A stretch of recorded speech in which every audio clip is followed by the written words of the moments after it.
짱이가 좋아하는 랜덤 게임 게임 스타트. Assalamualaikum warahmatullahi wabarakatuh. Saya Andita Utami dari kelas Ilmu Komputer 2 Stambuk 2023 UIN Sumatera Utara. Pada video ini akan sedikit membahas mengenai kalimat dalam bahasa Indonesia. Jadi sebelumnya, indikator keberhasilan dari sebuah komunikasi ialah menggunakan rangkaian kalimat yang baik, sehingga mampu membuat pendengar maupun pembaca paham dari maksud yang disampaikan. Nah, jadi apa itu kalimat?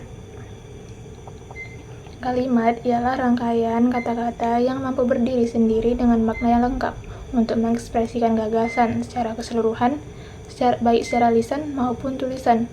Atau kalimat juga bisa dikatakan sebagai satuan bahasa terkecil yang dapat mengungkapkan pikiran yang utuh. Nah, pikiran yang utuh tadi itu bisa diwujudkan dalam bentuk lisan atau tulisan.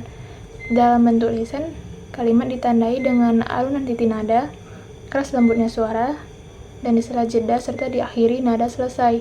Sedangkan dalam bentuk tulisan, kalimat dimulai dengan huruf kapital dan diakhiri dengan tanda titik, tanda seru, atau tanda tanya. Selanjutnya, dari sebuah rangkaian kata-kata itu dapat diketahui dia termasuk sebuah kalimat atau bukan. Dia bisa dilihat dari ciri-cirinya. Jadi, apa-apa saja ciri-ciri dari kalimat itu? Nah, yang pertama adalah kalimat memiliki satuan ide dan makna yang utuh. Yang kedua, kalimat setidaknya terdiri dari subjek dan predikat. Yang ketiga, secara tertulis, kalimat diawali dengan huruf besar dan diakhiri dengan tanda baca, seperti tanda titik, tanya, atau tanda seru. Yang keempat, sebuah kalimat yang memiliki lebih dari satu klausa, dia menggunakan kata hubung. Yang kelima, jika dalam paragraf terdiri dari dua kalimat atau lebih, kalimat-kalimat tersebut disusun dalam satuan makna pikiran yang saling berkaitan.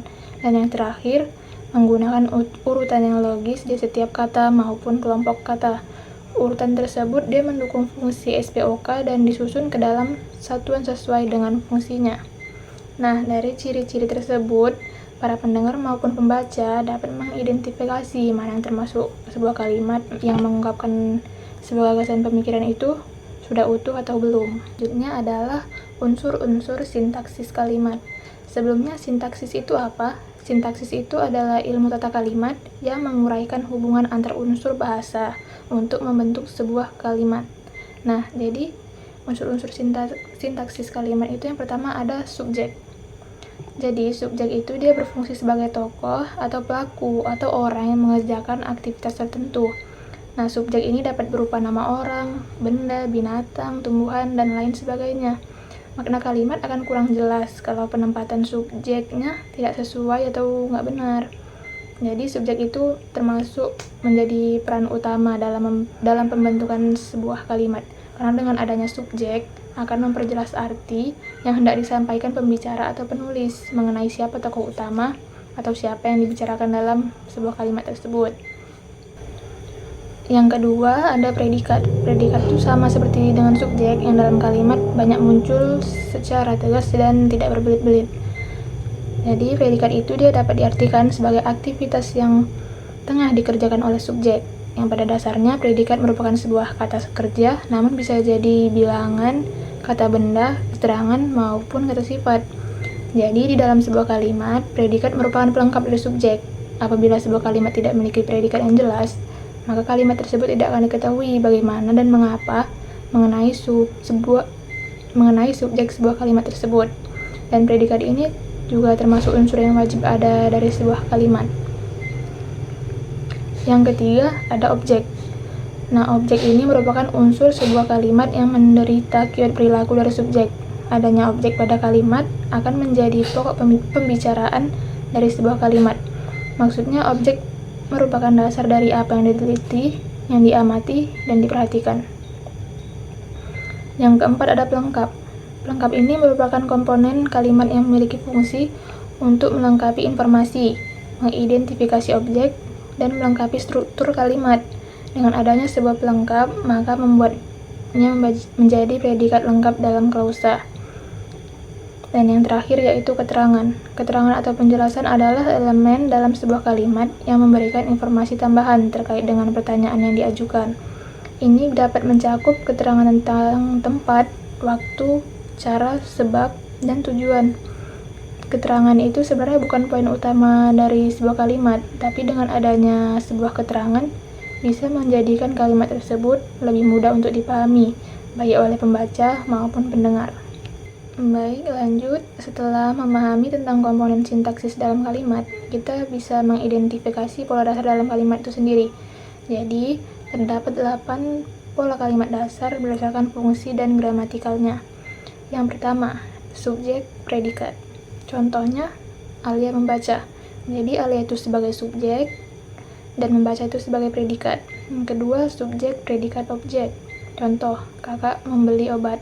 Jadi kakak sebagai subjek, membeli sebagai predikat, dan obat sebagai objek. Yang ketiga itu subjek predikat pelengkap. Contohnya, ibu bekerja sebagai koki. Subjeknya ibu, predikatnya bekerja, dan pelengkapnya sebagai koki. Yang keempat, subjek predikat keterangan. Contohnya, anak-anak bermain di halaman sekolah. Subjeknya itu anak-anak, predikatnya bermain, keterangannya halaman sekolah. Yang kelima, subjek predikat objek pelengkap. Contoh, Hasan mengirim adiknya uang. Hasan itu sebagai subjek, kemudian mengirim sebagai predikat, adiknya sebagai objek, dan uang sebagai pelengkap. Yang keenam, subjek predikat objek keterangan. Contoh, Siva mendengar musik di rumah. Subjeknya Siva, predikatnya mendengar, objeknya musik, dan keterangannya di rumah. Dan yang terakhir, subjek predikat objek pelengkap dan keterangan. Contoh, adik membeli es krim rasa coklat di taman sore hari. Adik itu sebagai subjek, membeli predikat, es krim sebagai objek, rasa coklat pelengkap, dan di taman sore hari itu sebagai keterangannya. Selanjutnya adalah jenis-jenis kalimat. Jadi, ada banyak jenis kalimat, yaitu jenis kalimat berdasarkan pengucapannya, jenis kalimat berdasarkan jumlah frasanya, jenis kalimat menurut komponen kalimat, dan jenis kalimat menurut pola subjek predikat. Jadi, ayo kita bahas satu persatu. Yang pertama, berdasarkan pengucapan. Jadi, berdasarkan pengucapannya itu dibagi lagi menjadi dua, yaitu kalimat langsung dan kalimat tidak langsung. Nah, kalau kalimat langsung, dia merupakan bentuk kalimat yang berupa ungkapan langsung dari seseorang tanpa adanya perantara atau perubahan makna yang disampaikan. Jika dalam bentuk tulisan itu biasanya dia ditandai dengan adanya tanda petik. Kemudian kalimat tidak langsung. Jadi dia itu adalah kalimat yang merincikan kembali isi atau gagasan utama yang disampaikan oleh seseorang tanpa mengutip seluruh kalimatnya. Kemudian yang kedua, berdasarkan jumlah frasa. Nah, ini dia juga dibagi lagi menjadi dua. Yang pertama itu kalimat tunggal, yang merupakan kalimat yang hanya mempunyai satu klausa saja.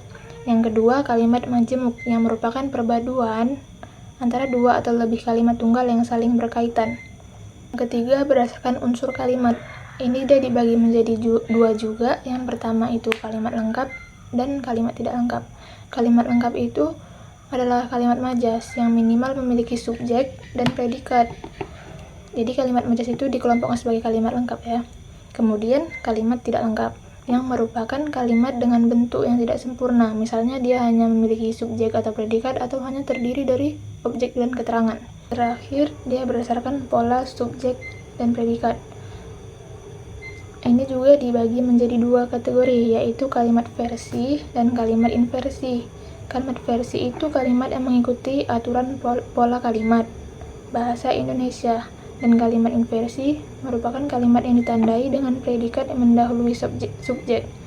Penggunaan kalimat ini bertujuan untuk memberikan penekanan atau penegasan terhadap suatu hal. Baik, mungkin sekian saja yang bisa saya sampaikan. Kurang lebih mohon maaf dan terima kasih sudah menonton video ini. Assalamualaikum warahmatullahi wabarakatuh.